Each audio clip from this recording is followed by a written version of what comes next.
વડોદરાના 5 તળાવોમાંથી મગરોને ખસેડવાની તજવીજ સામે વિરોધ, ગંદકી છુપાવવા તંત્રનો કારસો હોવાનો કોંગ્રેસનો આક્ષેપ। વડોદરા મહાનગરપાલિકા દ્વારા શહેરના તાંદલજા સહિતના 5 મુખ્ય તળાવોમાંથી મગરોને અન્યત્ર ખસેડવાની હિલચાલ તેજ કરવામાં આવી છે, જેને લઈને પર્યાવરણવિદો અને જાગૃત નાગરિકોમાં ઉગ્ર ચર્ચા જોવા મળી છે।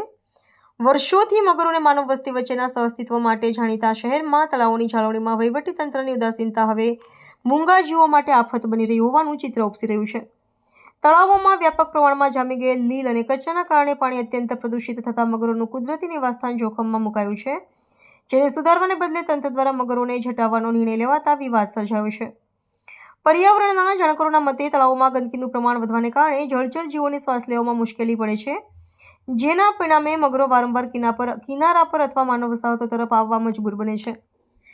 તંત્ર આ બાબતને નાગરિકો માટે ખતરો ગણાવી રહ્યું છે, પરંતુ વાસ્તવિકતા એ છે કે મગરો, મૃત માછલીઓ અને જૈવિક કચરાનો નિકાલ કરીને તળાવના નિવસન તંત્રને શુદ્ધ રાખવામાં કુદરતી સફાઈ કામદારની મહત્વની ભૂમિકા ભજવે છે। જો આ જળચર જીવોને અહીંથી દૂર કરવામાં આવશે તો તળાવોમાં ગંદકી અને દુર્ગંધની સમસ્યા વધુ વકરશે અને કુદરતી સંતુલન ખોરવાશે તેવી ભીતિ સેવાઈ રહી છે। આ સમગ્ર પ્રકરણમાં પાલિકાની કામગીરીને આડે હાથ લેતા કોંગ્રેસના અગ્રણી નેતા અશફાક મલિકે તંત્ર પર આકરા પ્રહારો કર્યા છે। તેમણે પાલિકાની ક્ષમતા પર સવાલ ઉઠાવતા જણાવ્યું હતું કે જે વહીવટીતંત્ર તળાવોમાંથી સામાન્ય સ્વચ્છતા જાળવવામાં નિષ્ફળ નીવડ્યું છે, ત્યાં આટલી મોટી સંખ્યામાં મગરોને પકડીને અન્ય સ્થળે કેવી રીતે સુરક્ષિત સાચવી શકશે। તેમણે આક્ષેપ કર્યો છે કે પોતાની નિષ્ફળતા અને બેદરકારી પર પડદો પાડવા માટે સત્તાધીશો મગરોના સ્થળાંતરનો માર્ગ અપનાવી રહ્યા છે। વિપક્ષે માંગ કરી છે કે મગરોને વિસ્થાપિત કરવાને બદલે તળાવોના શુદ્ધિકરણ અને જાળવણી પણ પ્રાથમિકતા આપવી જોઈએ। તમે આ અમારો તાંદલજા ગામનો તળાવ છે, આ તળાવની અંદર મગરો છે।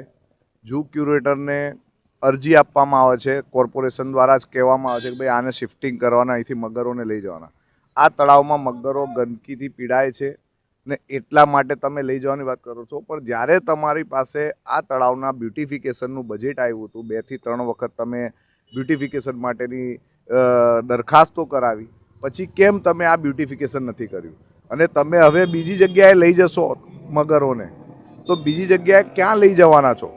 વડોદરા શહેરની જનતાને જે 5 તળાવમાંથી મગરોને તમે શિફ્ટ કરવાનું વિચારી રહ્યા છો, તે 5 તળાવમાંથી જ્યાં લઈ જવાના છે ત્યાં આગળ કઈ રીતે તમે મગરોની સાચવણી થશે? કારણ કે આ બી વડોદરાની ધરોહર છે, એટલે એને સાચવણી બી થવી જોઈએ, તળાવોનું બ્યુટિફિકેશન બી થવું જોઈએ। આ બધા મુદ્દાઓને કઈ રીતે ખુલાસો, એની કોઈ ખુલાસો નથી આપ્યો એમણે। એટલે સૌથી પહેલાં તો એમણે પ્રજાને બતાવવું પડશે કે અમે આ તળાવમાંથી મગરો લઈ જઈને ક્યાં રાખીશું અને આ તળાવની ગંદકીનું શું કરીશું। આ તળાવની ગંદકીનું શું?